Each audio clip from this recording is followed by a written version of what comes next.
제가 3, 4년 전에 이제 역사의 쓸모라는 책을 읽은 적이 있습니다.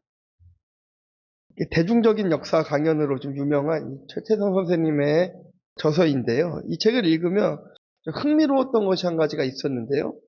역사를 단순한 그 과거의 이야기가 아니라 현재와 미래를 비추는 거울로서 이 역사들을 소개하는 거예요. 예를 들면 정약용의 끈기와 노력, 장보고의 도전 정신, 또 일제감정기 이 독립운동가들의 불굴의 의지, 이런 것들을 소개하면서 과거를 거울 삼아 현재의 어려움을 극복하고 미래로 나아갈 수 있는 동력이 된다라는 것을 생각하게 하고, 이 다음 세대들에게 그 미래를 꿈꾸게 하는 굉장히 쓸모 있는 책이라고 생각합니다.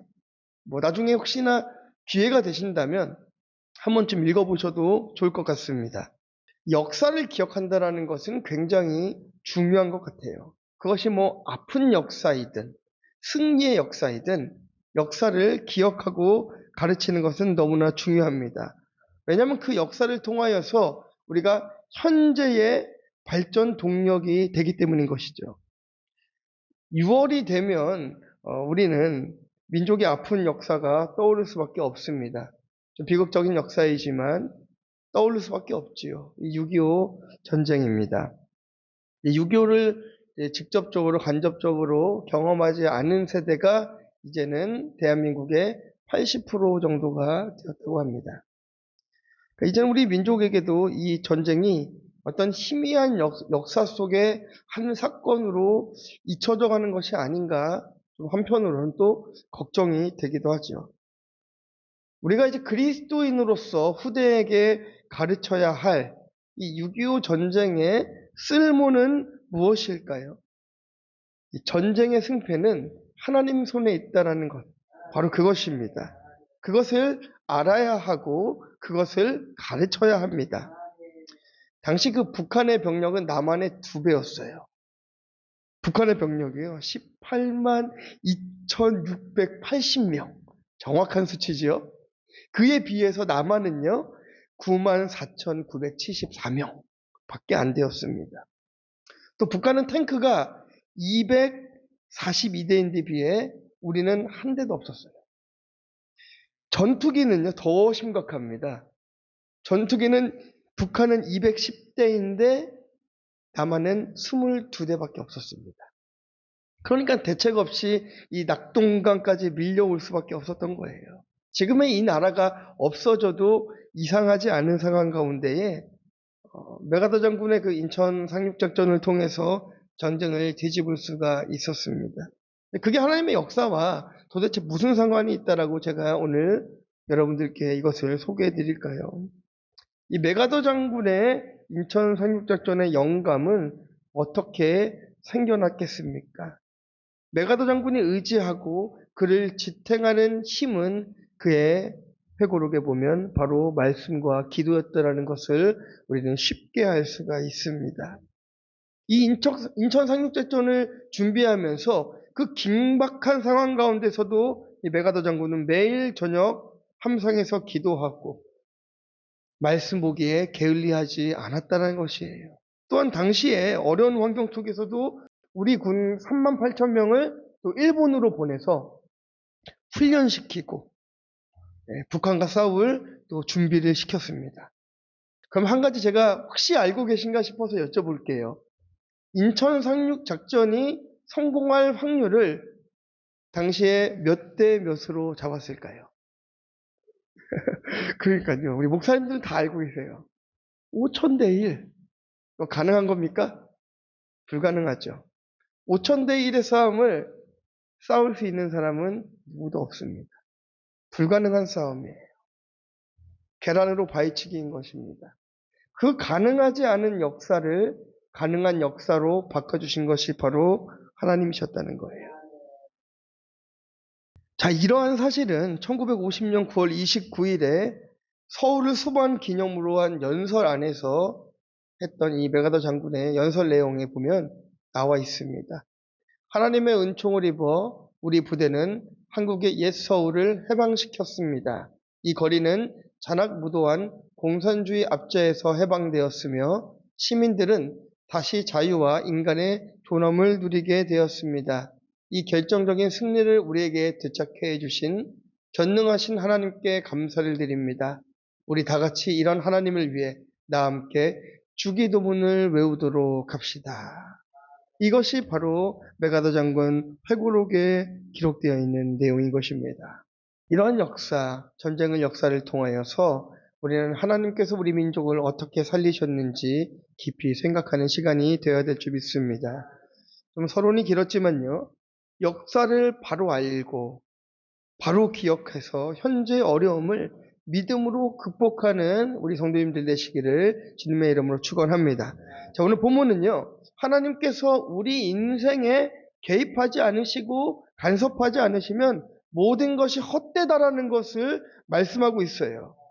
그리고 교훈하고 있습니다. 말씀을 통해서 우리가 기억해야 하는 하나님의 역사는 무엇인지 말씀을 통해 함께 살펴보도록 하겠습니다. 첫 번째는 실패한 역사의 쓸모입니다. 우리 1절 말씀 함께 읽도록 하겠습니다. 시작. 솔로몬의 시, 곧 성전에 올라가는 노래.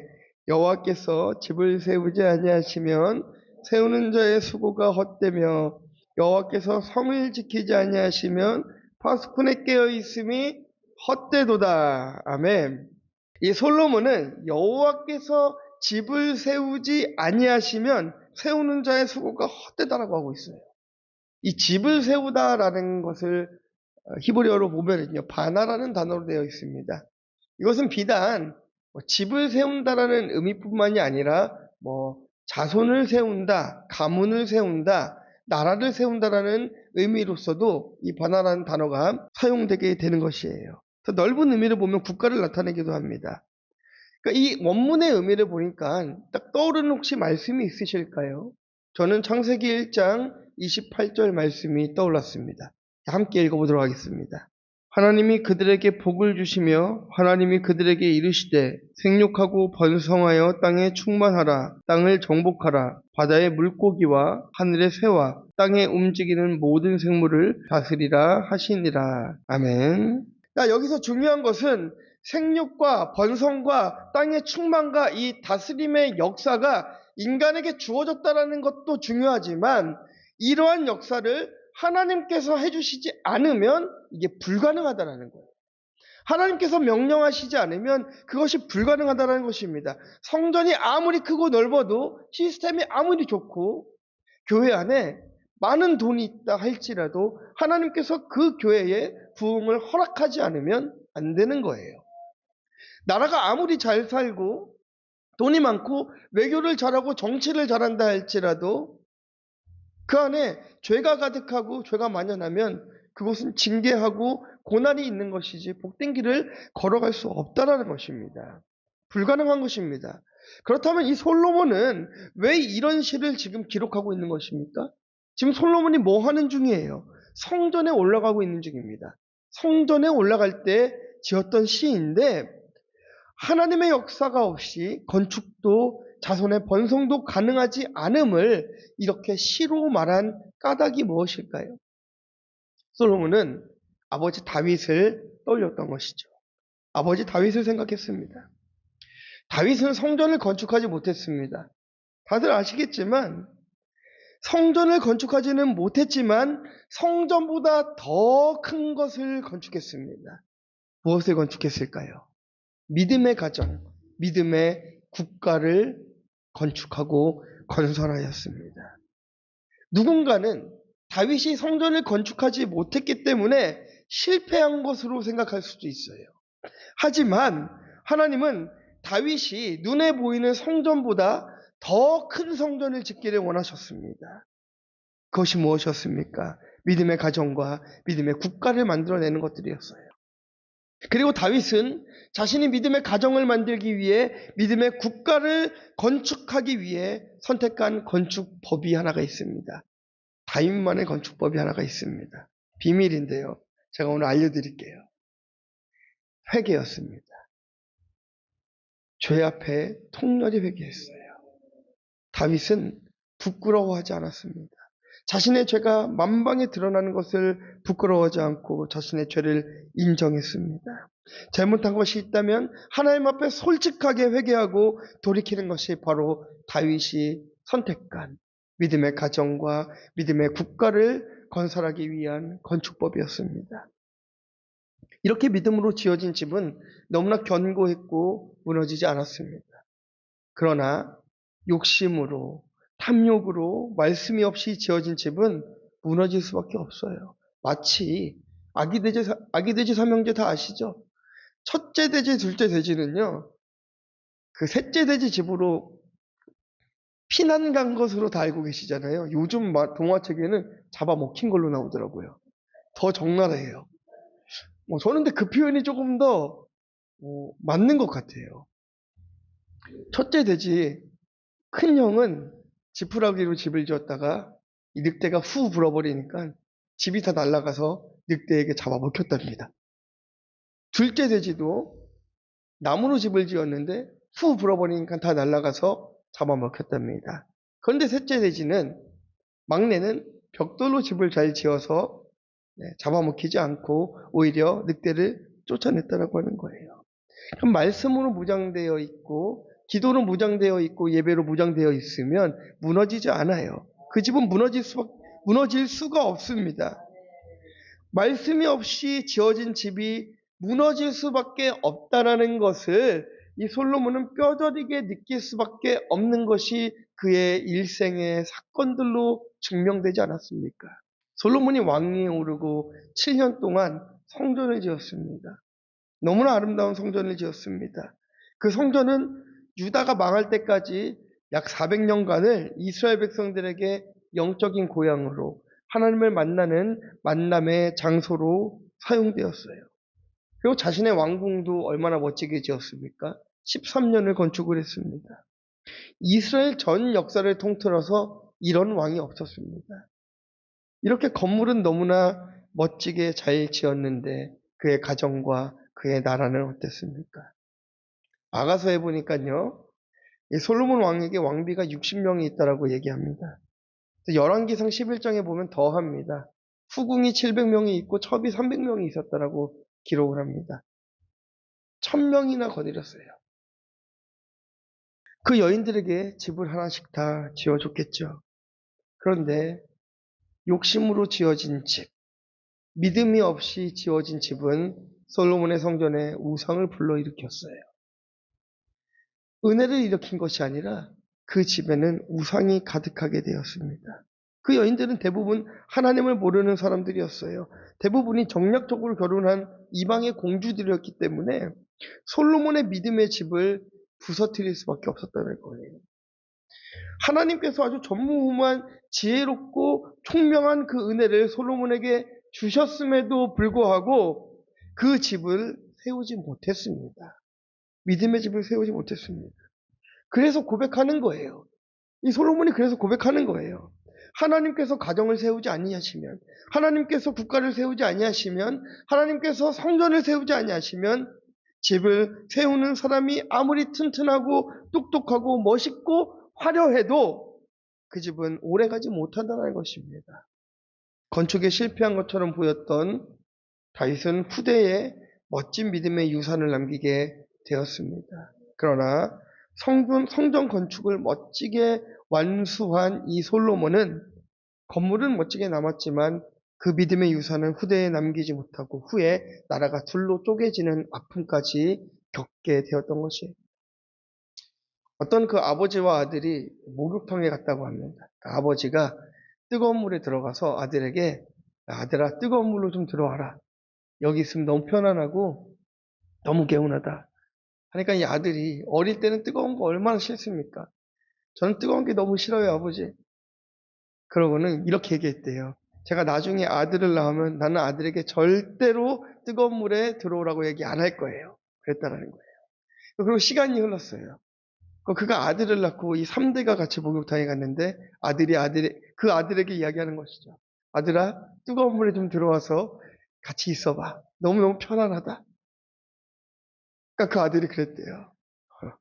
아버지, 저는 절대로 나중에 내 아들에게 뜨거운 물에 들어오라고 하지 않겠다. 그 손주는 아버지를 닮은 것이고 그 아버지는 또 당신의 아버지를 닮은 것입니다. 당장의 뜨거움을 참으면 그 뒤에 오는 편안함이 있어요. 평안함이 있어요. 아버지는 그것을 알기에 아들에게 뜨거운 물로 들어올 것을 요구하고 요청하지만 아들은 당장의 뜨거움이 싫기 때문에 그것을 피하고만 싶은 것입니다. 그래서 우리가 후대에 남겨야 되는 역사는 성공의 역사가 아닌 실패의 역사인 거예요. 내가 이렇게 해서 성공했어 이것을 가르치기보다 나는 언제 실패했어를 가르쳐야 되는 거예요. 우리 다음 세대들에게 너넨 이렇게 하면은 축복받을 거야, 이렇게만 하면 잘 살 거야를 가르치는 것도 너무나 중요하지만 그에 앞서서 고난이 닥쳐왔을 때 어떻게 그것을 견뎌야 하는지를 가르쳐야 됩니다. 그 하나님이 주시는 고난과 그 징계를 우리는 어떤 자세로 받아들여야 되는지 그것을 가르쳐야 되는 것이에요. 다윗이 실패한 것처럼 보였던 성전 건축의 역사는 믿음의 가정과 국가를 세우는 놀라운 역사 아니었습니까? 그것이 실패한 역사였습니까? 아니라는 것이죠.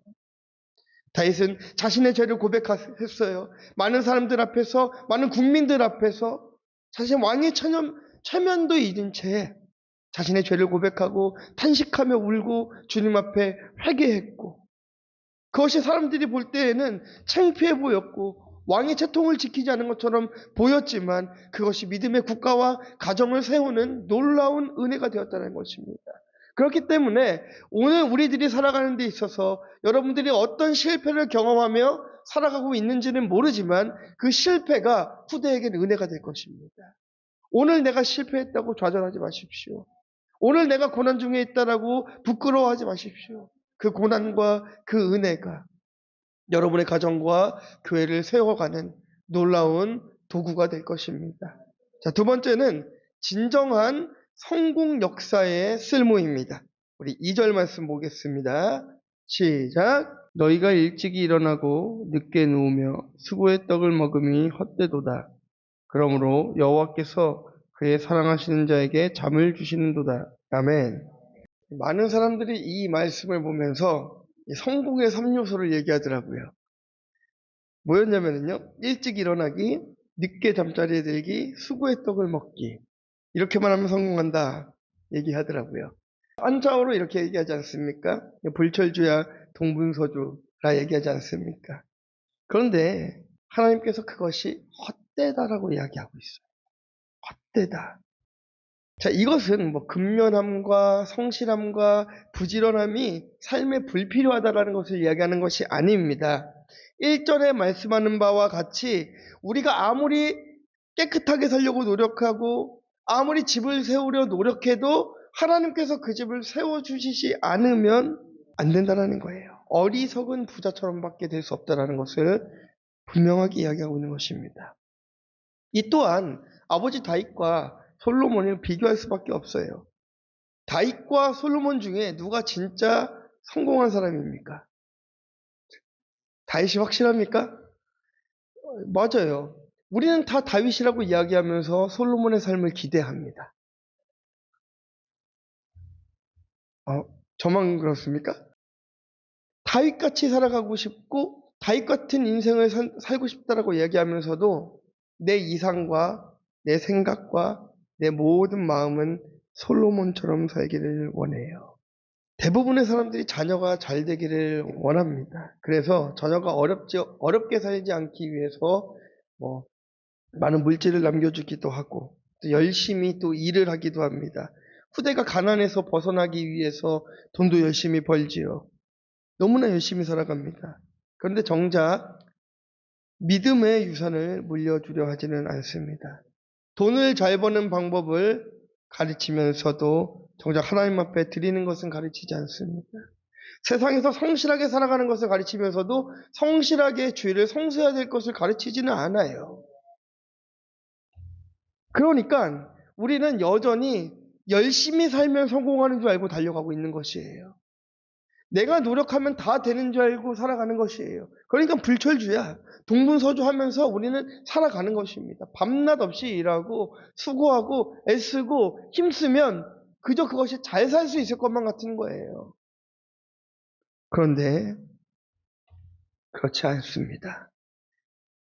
우리가 우리의 인생이 성공하고 우리 후대들을 성공의 길로 인도하려면 다윗과 같이 진정한 믿음의 회개가 있어야 되고 하나님 뜻대로 사는 진짜 성공한 인생을 가르쳐야 되는 것입니다.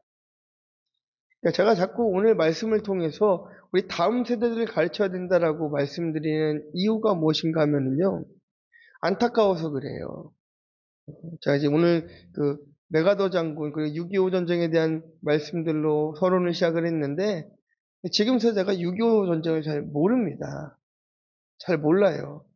제가 학교에서 가르치는지 안 가르치는지는 모르겠지만 가르치겠죠. 배우기는 하겠지만 그렇게 중요한 비중을 가지고 아이들이 생각하고 듣고 있진 않은 것 같아요. 먼 나라의 이야기처럼 들리나 봐요.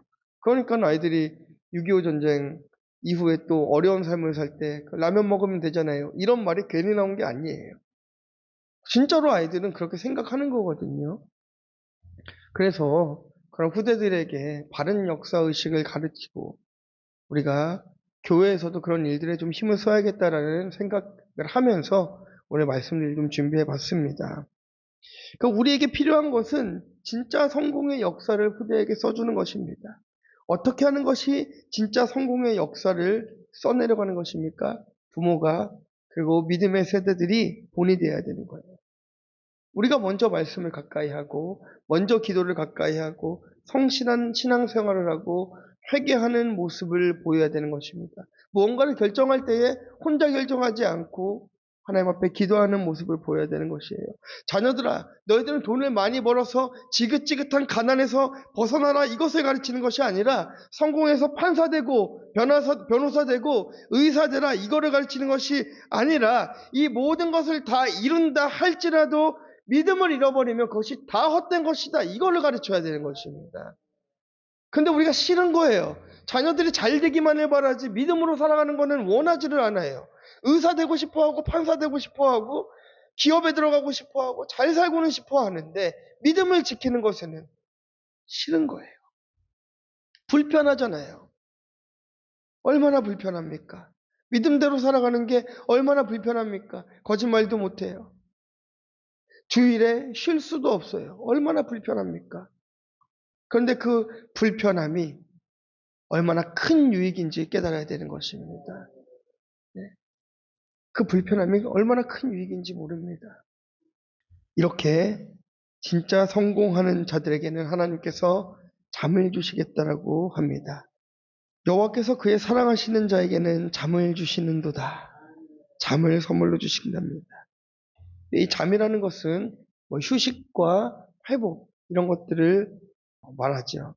원문에 보면은요, 안정과 평안함을 또한 의미하기도 합니다. 하나님의 말씀 안에 살아가는 자들을 하나님께서 안전하게 해주시겠다라는 거예요. 안전함을 허락해 주시겠다. 다윗은 범죄하였지만 주님 앞에 회개했고 다윗의 나라는 그 누구의 침략을 받지 않는 강대국이 되어서 나라를 하나님께서 안전하게 해주셨습니다.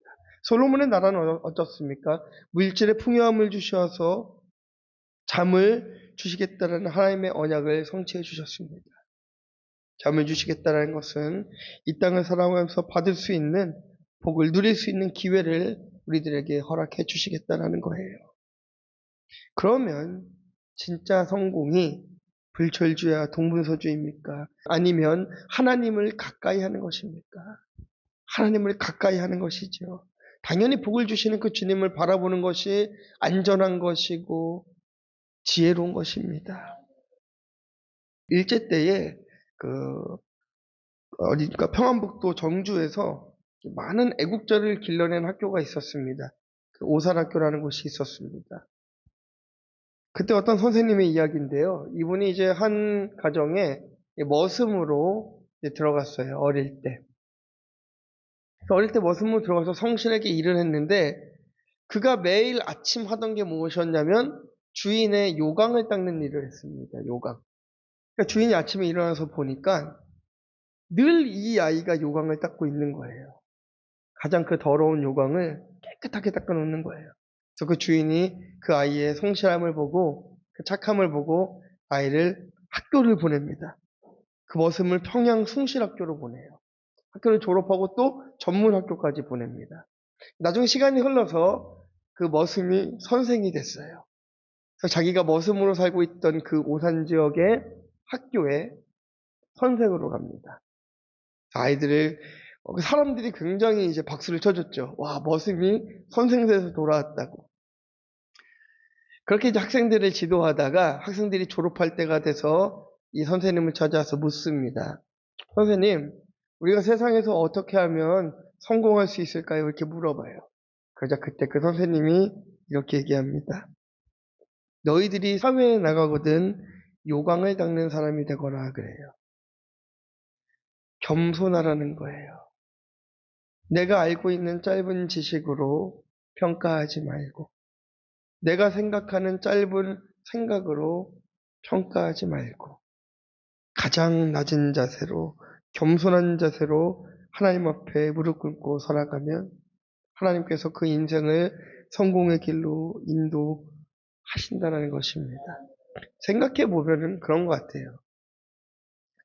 우리는 이만큼을 알고 있으면서도 이만큼 아는 것처럼 살아갑니다. 저만 그런 것이 아니라 다 그러실 것 같아요. 조그마한 지식을 가지고도 얼마나 끼를 부리며 살아가는지 모릅니다. 자랑하고 싶고, 그것이 우리의 본성 아니겠습니까? 그런데 하나님께서는 그렇게 살아가는 것을 원하는 것이 아니라 요강을 닦는 삶을 원하신다는 거예요. 진짜 성공하려면 우리 복림교회 성도님들은 말씀에 성공하고, 기도에 성공하고, 예배에 성공하고, 가장 낮은 자리로 내려가서 여러분의 성공의 역사를 써내려가기를 주님의 이름으로 축원합니다. 자, 마지막 세 번째는요, 쓸모있는 역사들도 결과가 있습니다. 자, 우리 3절에서 9절입니다. 시작. 보라, 자식들은 여호와의 기업이요 태의 열매는 그의 상급이로다. 젊은 자의 자식은 장사의 수중의 화살 같으니 이것이 그의 화살통에 가득한 자는 복되도다. 그들이 성문에서 그들의 원수와 담판할 때에 수치를 당하지 아니하리로다. 아멘. 기업이라는 것은요, 상속받은 재산, 물려받은 소유 이런 것들을 말하죠. 유산을 상속받을 때에 우리에게 어떤 공로가 있을까요? 그냥 부모님이 열심히 일한 것을 받는 것이지 자신이 노력한 게 없습니다.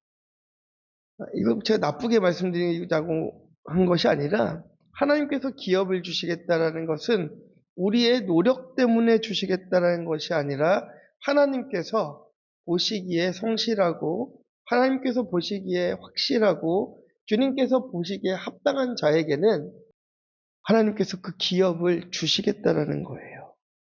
근데 그게 어떤 자입니까? 상급은 임금, 삭시라는 의미지만 하나님께서 주신 것이라는 거예요.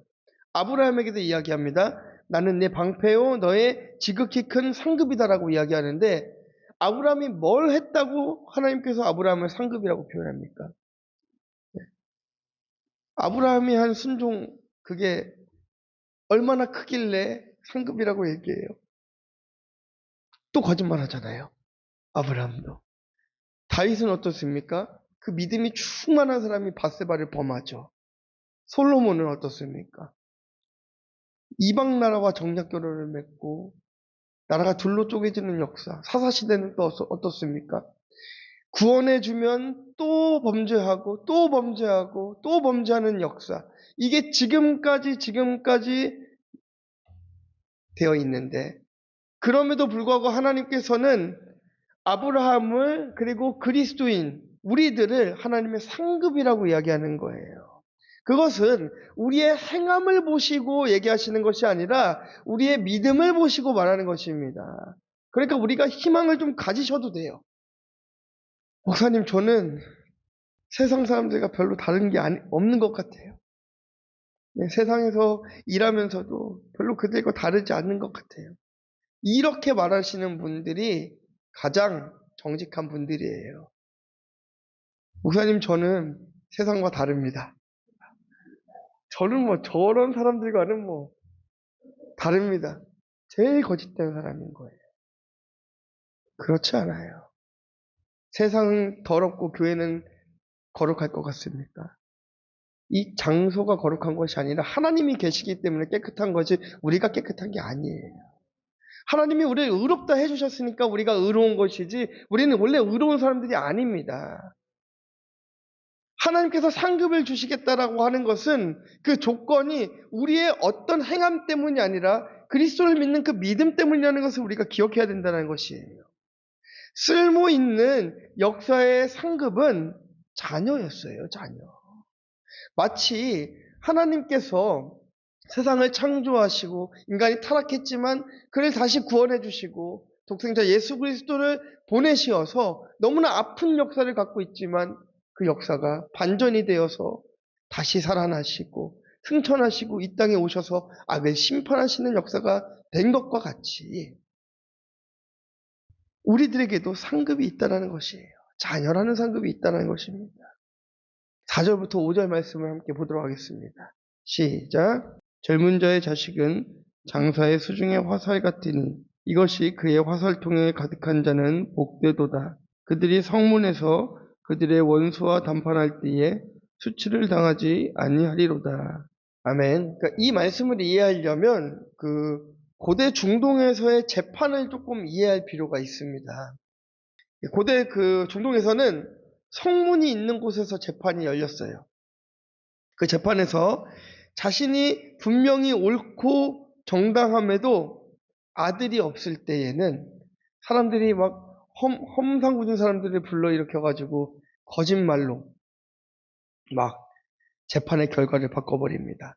그런데 아들이 많은 집, 건장한 아들이 많은 사람들은 억울한 재판 결과를 받는 경우가 없었어요. 그런 경우가 없었습니다. 그러니까 이 4절과 5절 말씀은 그거예요. 너희들이 젊어서 아이들을 믿음으로 길러내면 부모가 늙었을 때에 그 자녀들은 너희들을 보호해 줄 것이다라는 것이에요. 자녀를 기업으로 삼아 주시겠다라는 거예요. 자녀를 통하여서 행복하게 만들어주고 자녀를 통하여서 하나님의 은혜를 경험할 수 있게 해주시겠다는 것입니다. 이런 세대를 우리가 길러내야 되지 않겠습니까? 이런 세대를 길러내야 되지 않겠습니까? 그런데 우리가 이런 세대만을 바라는 것이 아니라 이런 세대를 길러내기 위해 먼저 준비해야 될 것들이 바로 실패의 역사와 우리의 성공의 역사를 바로 가르치는 것입니다. 우리가 그것을 바로 알아야 돼요. 결론입니다.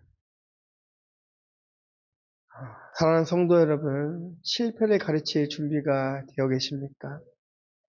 자녀들에게 조금 부끄럽지만 실패 역사를 가르치십시오. 그래야 그 자녀들이 실패하지 않습니다. 성공의 역사만 가르치지 말고 실패 역사를 가르쳐 주십시오. 그리고 진짜 성공이 무엇인지를 교육하십시오. 그러면 자녀들은 복된 자녀들로 자라나고 그 복된 자녀들은 자라서 늙은 어미와 어비를 섬기는 귀한 자녀로 변화될 것입니다.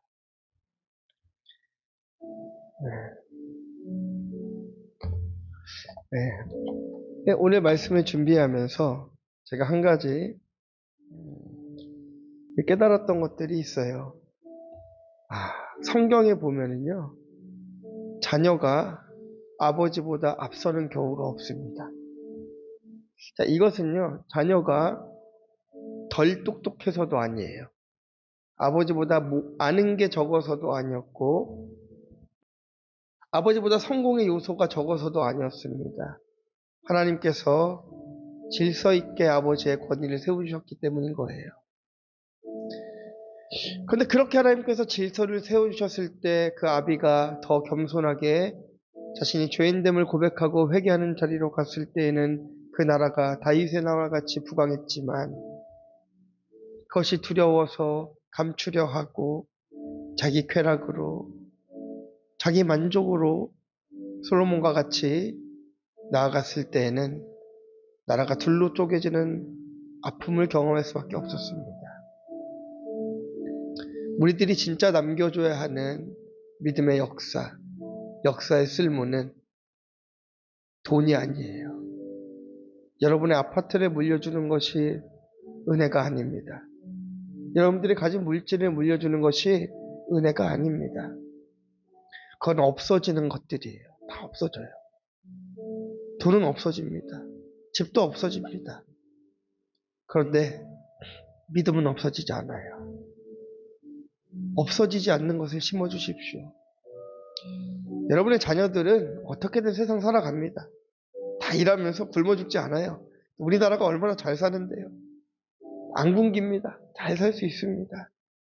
그러니까 자녀들이 먹고 사는 문제 걱정하지 마시고 저 아이들이 어떻게 하면 믿음 안에 들어올까 그거 고민하세요. 제발 그걸 걱정하세요. 우리 아이들이, 우리의 자녀들이 어떻게 하면 신앙 안에 있을 수 있을까? 이거를 고민하십시오. 그리고 겸손하셔야 돼요. 겸손합시다. 하나님 앞에 우리가 교만할 때 나만 망하는 게 아니라 다 같이 망하는 거예요. 그런데 우리 한 사람이 겸손함과 무릎 꿇음이 나라를 살립니다. 교회를 살립니다. 가정을 살립니다. 그렇다고 한다면 나 한 사람 주님 앞에 낮아질 필요 있지 않겠습니까? 나 한 사람 주님 앞에 죄인입니다라고 고백해가지고 우리 가정 살릴 수 있고 교회 살릴 수 있고 나라 살릴 수 있으면 100번이라도 1000번이라도 무릎 꿇고 주님 앞에 회개할 수 있죠. 그거 왜 못합니까? 내 자존심 때문에 내가 죄 고백하는 거 부끄러우니까, 내 죄가 드러나는 거 부끄러우니까 이거 못하는 거 아닙니까? 그런데 하나님께서 우리들에게 진짜 요구하시는 것은 다윗과 같이 아는 체 하는 것이 아니라 부끄러워하는 것이에요. 내가 신앙을 다 아는 것처럼 살아가지 말고 내가 말씀을 다 아는 것처럼 살아가면 안 되는 거예요. 모릅니다. 하나님의 그 크고 비밀한 일들을 우리가 어떻게 다 알 수 있겠습니까? 겸손한 자세로 주님 앞에 나아갑시다. 우리 이 시간 주님 앞에 기도했으면 좋겠어요. 하나님, 나는 우리 자녀들에게 무엇을 물려줘야겠습니까? 하나님, 우리의 자녀들에게, 우리의 다음 세대들에게 주님, 나는 무엇을 물려줘야겠습니까? 우리 이것을 고민하면서 한번 기도했으면 좋겠어요. 하나님, 내 실패의 역사를 가르치겠습니다. 나 하나님 진짜 성공의 역사를 가르치겠습니다. 우리 주님 앞에 같이 통성으로 한번 같이 기도하도록 하겠습니다. 하나님 감사합니다.